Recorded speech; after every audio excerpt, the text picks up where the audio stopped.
Well, despite sabotaging Coulter's speech by forcibly changing the date and refusing to supply facilities, Berkeley claims its commitment to free speech remains, quote, absolute. Really? Then why not defend Ann Coulter's right to exercise it?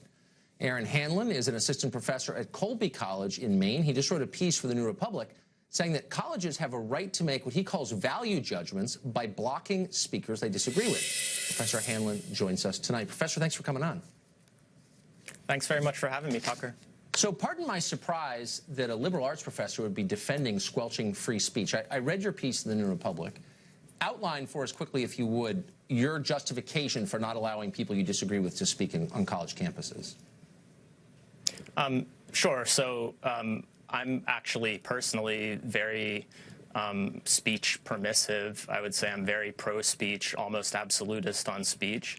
But my view is basically that universities, institutions of higher education should be able to make value judgments about quality of speaker, not ideological tests, not about whether the speaker is not mob rule or popularity contests, but judgments about the quality of the speaker and that speaker's suitability for a speech at an institution of higher education.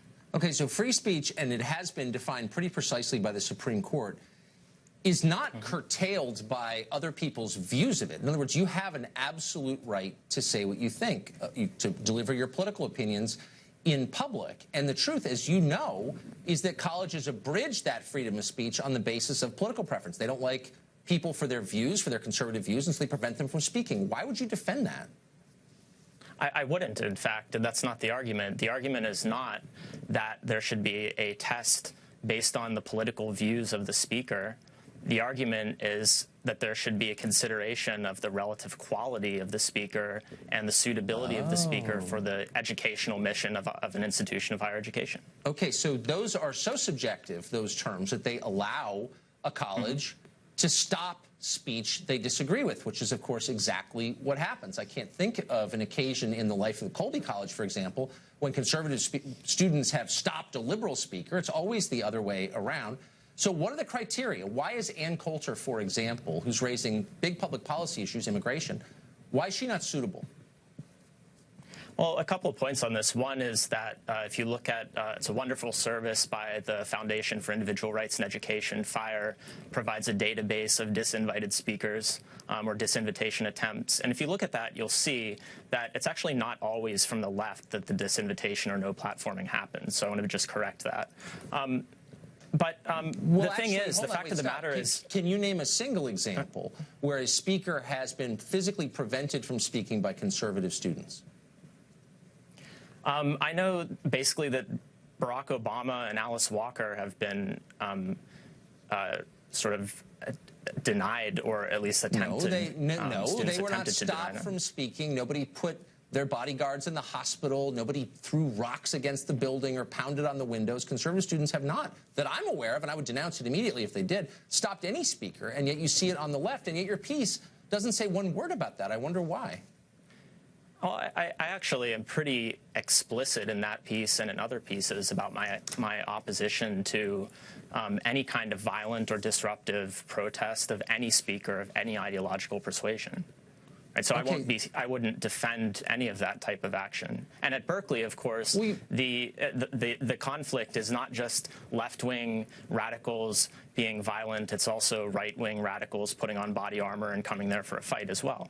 Okay, but the right-wingers, to the extent they exist, are not the ones who stopped a series of speakers from speaking. They were 100% on the left.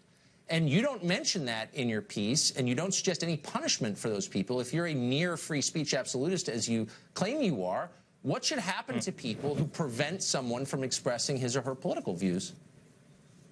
Well, as I've said and as I've made very clear in my public writing, I do not support anybody of any ideological persuasion forcibly shutting down speech. The issue is that conservative groups on campus have intelligently discerned a strategy whereby they invite speakers who are deliberately provocative, often not interested in actually debating ideas and fulfilling an educational mission in their visits to an institution. They invite those speakers, and quite frankly, a lot of people on the left fall into that trap. Wait, so So really, you're blaming the victim here because people are, quote, deliberately provocative. Can you hear yourself? You're a college professor, and you're against intellectual debate that's, quote, deliberately provocative. Shouldn't it be deliberately provocative? Intellectually provocative. I mean, intellectual debate was the word that you used, but I don't think I would characterize Milo putting up pictures of students and professors and at his talk and making fun of them as intellectually provocative. That's provocative. And there are plenty of places that students, faculty, and anybody else can go to get provocation that's not particularly well thought out. I mean, that's what the internet is for. So should we then turn our institutions of higher education into a kind of Wild West style sort of recapitulation of the internet? You should allow some diversity of views, and you don't.